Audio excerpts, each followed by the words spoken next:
Hi, Sam Seder here. I'm in Los Angeles, California, driving around in a car, waiting to go to a meeting. So what better time for...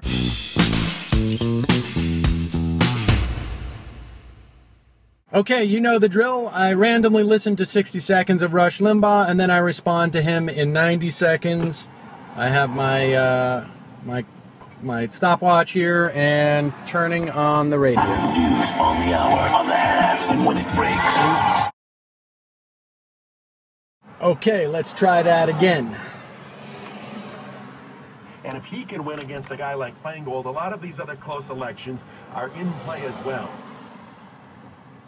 There's way too much going on in terms of people who've never been politically active before, taking these extra steps to think that it isn't translating into the country as a whole. Add to this the really strong sense that the people in the middle have a strong case of buyer's remorse with regard to the president. And I think everything is being set up for an enormous landslide for the Republicans. Now, what they do with it, and what they do with their power, that's another question. But I think this election is shaping up as a significant realignment of the Congress. Let's go to Sydney, Ohio, and Paul. Paul, it's your turn on the Rush Limbaugh program with Mark Belling. Hi, I want to make a point that while it's important to change the members of Congress and the Senate, those men need to go with an attitude of...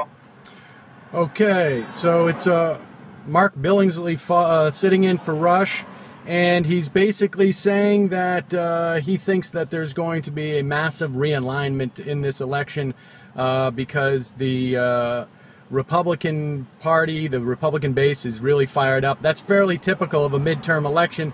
It's very possible that we could see Democrats lose control of the Congress, lose control of the Senate. I'm not so convinced. I'm not convinced that these people are there are any new voters coming to the polls. It's important to have enthusiasm during a midterm election, and it's certainly on the Republican side.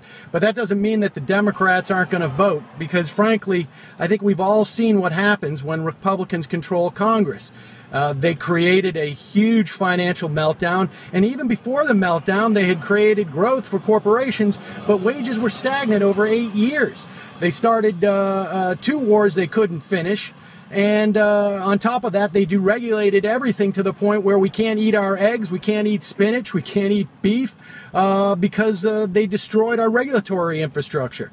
So Billingsley might be right. There may be a huge Republican sweep, but only if Democrats sit back and think that somehow, as much as we may have problems with the current administration and frustration with the Congress and House, the Senate and the House, that somehow Republicans are going to be better. And I got news for you. They won't. They'll be a lot worse than they were last time. That's all.